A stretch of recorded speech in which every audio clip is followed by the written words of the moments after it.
My name is Ben. I am a student of English, and this is my story. I want to tell you about my life in London. But before London, before the school, and before my amazing teacher, there was a very simple moment. A moment that changed everything. It was a beautiful spring day. The sky was clear, the air was fresh, and the sun was warm but gentle. I was traveling on a train, sitting quietly near the window. Outside, green fields and small towns passed by slowly. I was relaxed but also a little nervous because at that time my English was very weak. I had learned English at school but only grammar rules and a few words. I could read simple sentences, but speaking was very difficult for me. I was afraid of making mistakes. Still, deep inside, I wanted to speak English confidently one day.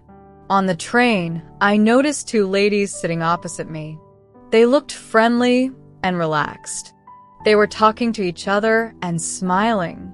I could hear that they were speaking English. My heart started beating faster. I thought to myself, should I try to speak to them? I was scared. My vocabulary was small and my pronunciation was not good. But then I remembered something important. If I never try, I will never learn. So I took a deep breath. I smiled and said very slowly, "Hello." The two ladies looked at me and smiled back. "Hello," one of them replied. That small response gave me courage. I continued, choosing very simple words.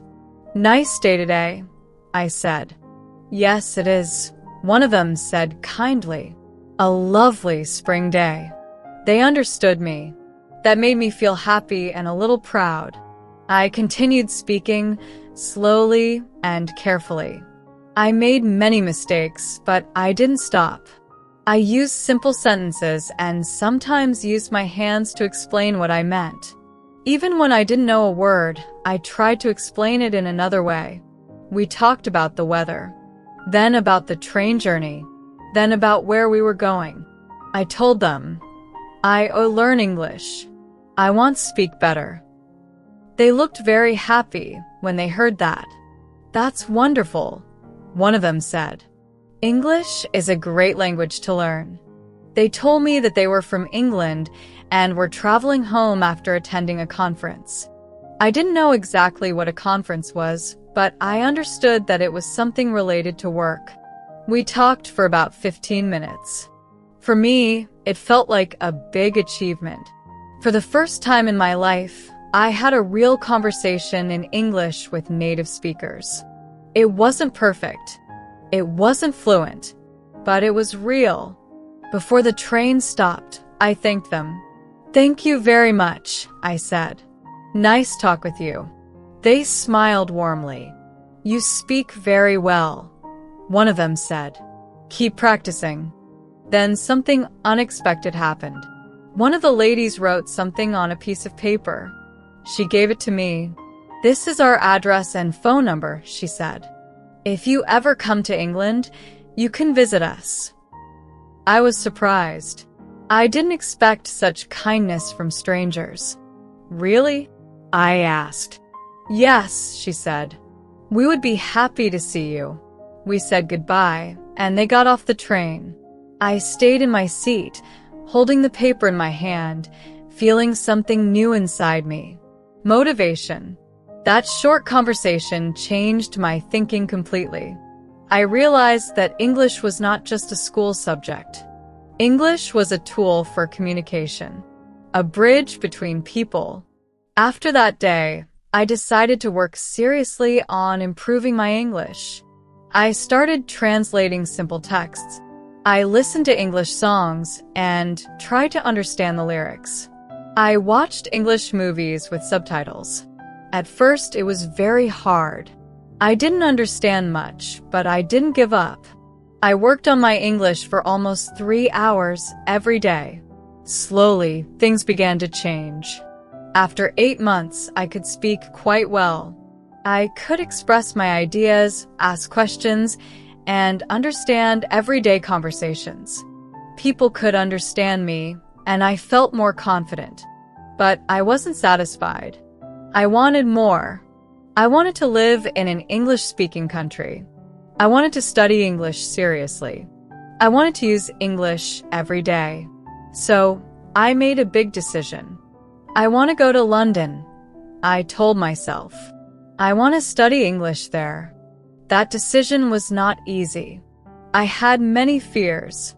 A new country, new people, a new language. But my desire to learn was stronger than my fear. A few months later, I arrived in London. The city was busy, exciting, and full of life. I heard English everywhere, on the streets, on buses, in shops, and in cafes. At first, it was overwhelming, but also thrilling. I looked for a good English school, and after some research, I chose one that had a great reputation. My first class was on Tuesday. I didn't know it then, but that day I would meet someone who would change the way I understood language learning forever. My teacher.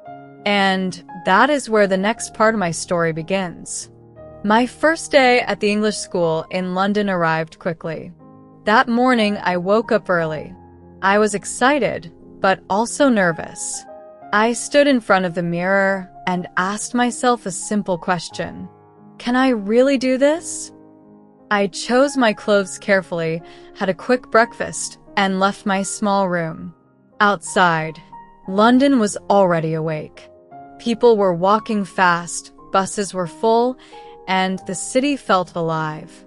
As I walked to the school, I tried to stay calm, but my heart was beating fast. When I arrived, I saw a modern building with a sign that showed the name of the school. Students from many countries were standing outside, talking and laughing. I heard different accents and different languages. For a moment, I felt like a stranger. Then I remembered why I was there. I'm here to learn, I told myself. I went inside. At the reception desk, a friendly woman smiled at me and told me where my classroom was. I followed the signs and found the room. The door was open. I could see students sitting at their desks, waiting. I walked in and found an empty seat. Slowly, other students arrived. There were people from Spain, Brazil, China, Turkey, Italy, and many other countries. Everyone looked a little nervous, just like me. Then the teacher entered the room. She was a young lady, probably in her late 20s. She had a calm voice and a warm smile. When she looked at the class, I felt relaxed immediately. "Good morning, everyone," she said. "Good morning," we replied together. "My name is Anna, and I'll be your teacher," she said. "Welcome to the class." She didn't open a textbook. She didn't write grammar rules on the board.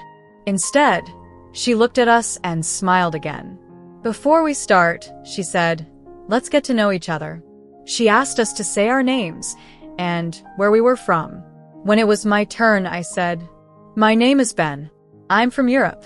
"Nice to meet you, Ben," she said. I felt good. She listened carefully and didn't correct me in a negative way. That made me feel safe. After everyone introduced themselves, Anna asked another question. "How did you study English before coming here?" One by one, students answered. "I studied grammar," said one student. "I memorized words," said another. "I watched movies," someone else said. When it was my turn, I said, "Honestly, I like translating texts and songs. But I don't know the best way to learn English." Anna nodded. "That's a very good answer," she said. Then she said something that surprised all of us.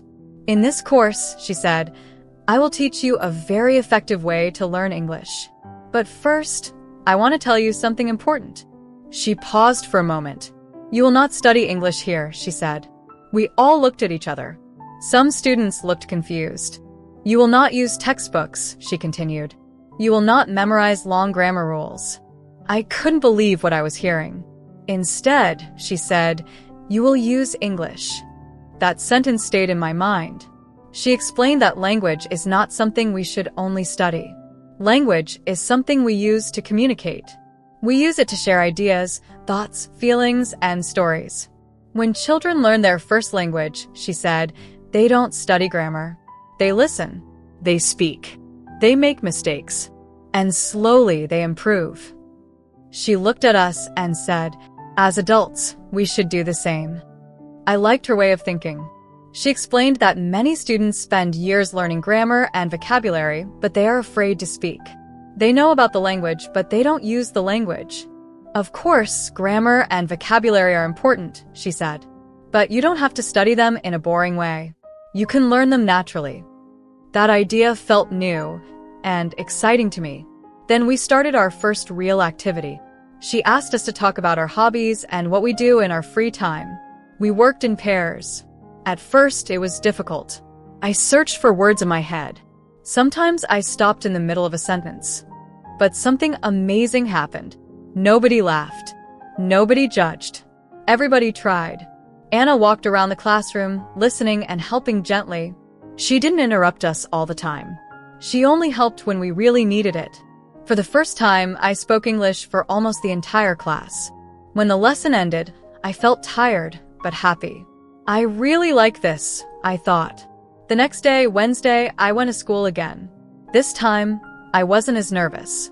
I felt more confident walking into the classroom. That day, one of the students asked an interesting question. What is the best way to learn new words? Anna smiled. There are many ways, she said, but the best one is reading. She explained that people who read while learning a new language learn much faster than people who don't read. She told us that reading for at least 35 minutes a day can make a big difference. But she also gave us important advice. Read something you enjoy, she said. If the text is boring, your brain won't learn. She told us not to choose texts that are too difficult. When a text has too many unknown words, learning becomes frustrating. When you see a new word, she said, check it in a dictionary, then continue reading. Don't stop to memorize it. Just understand the text. I liked this idea. It felt simple and natural. Later, we talked about life in London and possible jobs for students. I wanted to find a job after finishing school, so this topic was very important to me. My classmates suggested visiting a job center. That afternoon, I went to one. A man there spoke to me in English. I was nervous, but I tried my best. After a short conversation, he smiled and said, "Your English is good enough to work in a cafe." I couldn't believe it. He explained that the training wouldn't be too hard and that working in a cafe would help me practice English every day. You can start on Friday, he said. I walked out of the job center with a big smile on my face. Things were going well, but the week wasn't over yet. On Thursday, a quiet student from China asked a question that many of us were afraid to ask. How can I improve my pronunciation? Anna nodded seriously. That's a very important question, she said. And what she explained next opened a completely new door for me. That story, however, belongs to part 3.